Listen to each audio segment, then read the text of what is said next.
welcome back to Williamson Ridge Outdoors.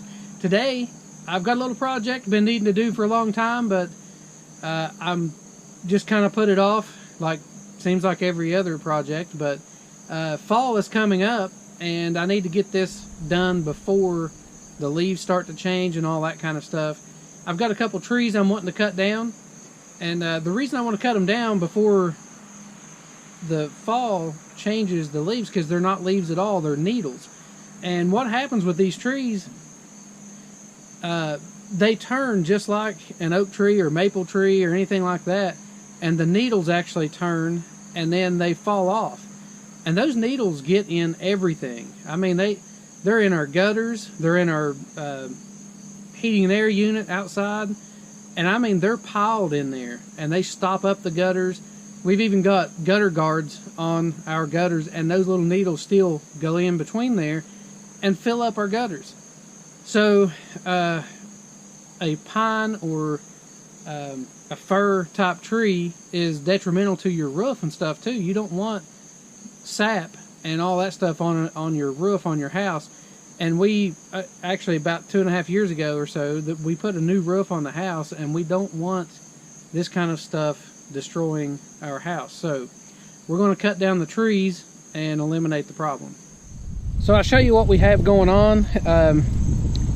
Our house, you can see right here behind me, and this end of our house is really tall, but it doesn't matter. Like somehow the needles, or I don't know exactly, they're not like regular needles from like a pine tree. I don't even know what kind of tree this is. I just know it makes a mess. So this is a good sized tree. It's probably, this thing's probably 18-20 inches maybe. I mean, it's really a nice size tree. And if it wasn't such a hassle with these needles coming off all the time, then we would love to keep these trees because they're so pretty. One other quick thing I wanted to show you. What this is kind of my firewood cutting box or chainsaw box. It's got all my tools and stuff in it that I need for my chainsaws. I always want to make sure I carry this box because it has everything in it that I need, and it's for both chainsaws also, so I don't have to worry about, you know, whichever saw I've got, I've always got all the parts for it.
It ended up going pretty much where I wanted it.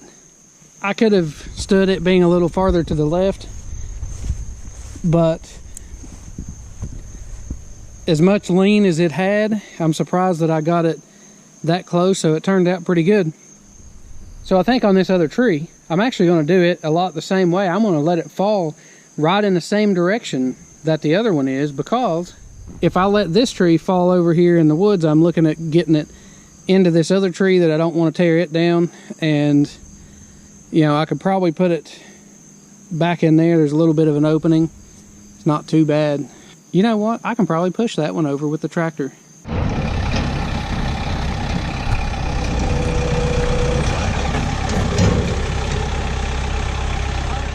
I was going to push the tree over with the tractor, and it really got to the point where I was really stressing the bucket and the loader and everything on the tractor too much. So I thought this smaller tree, it would push it over, but it must be rooted in pretty deep. So we're going to go back to the chainsaw, and we're going to cut this one out.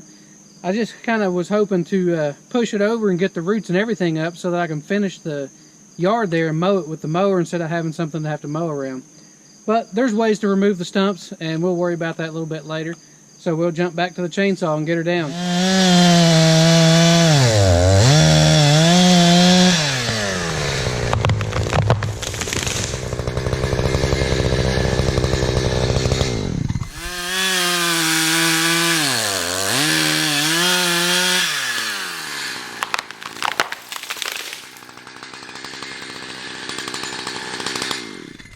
We got the trees down safely.